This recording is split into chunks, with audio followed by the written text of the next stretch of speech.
Halo teman-teman, kali ini kita akan belajar mengenai materi dari larutan penyangga. Yuk simak penjelasannya agar kalian paham mengenai materi dari larutan penyangga itu.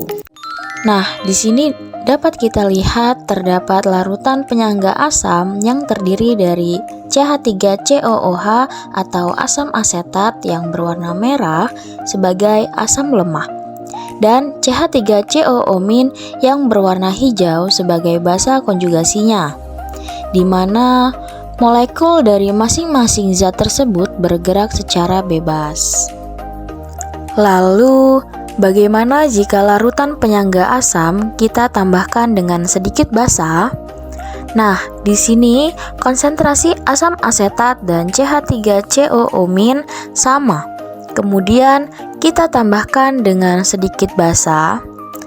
Dapat kita amati bersama, ion OH- atau molekul yang berwarna biru akan bereaksi dengan asam asetat yang akan menyebabkan konsentrasi dari basa konjugasinya meningkat dan konsentrasi dari asam asetat akan menurun.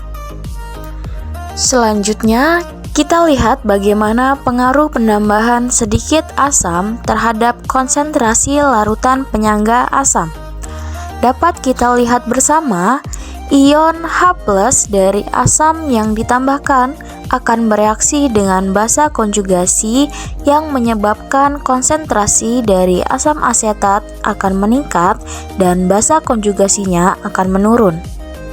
Bagaimana dengan larutan penyangga basa? Apakah prinsip kerjanya sama?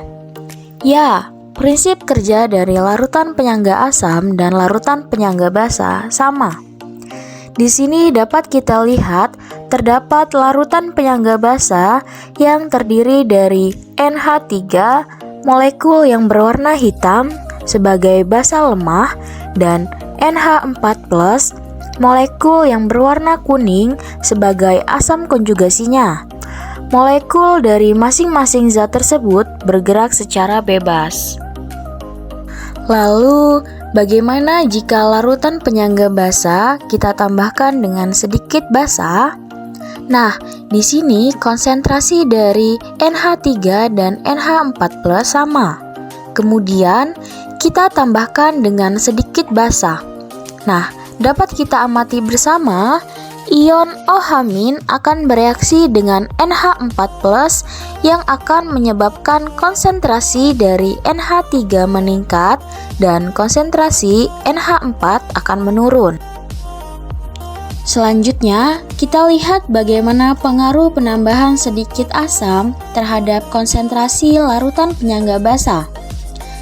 Dapat kita lihat bersama, ion H+ dari asam yang ditambahkan akan bereaksi dengan basa konjugasi.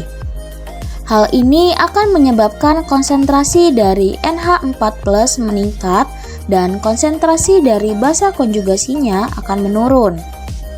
Nah, itulah prinsip kerja dari larutan penyangga. Semoga video ini dapat memperjelas pemahaman teman-teman mengenai prinsip kerja dari larutan penyangga ya.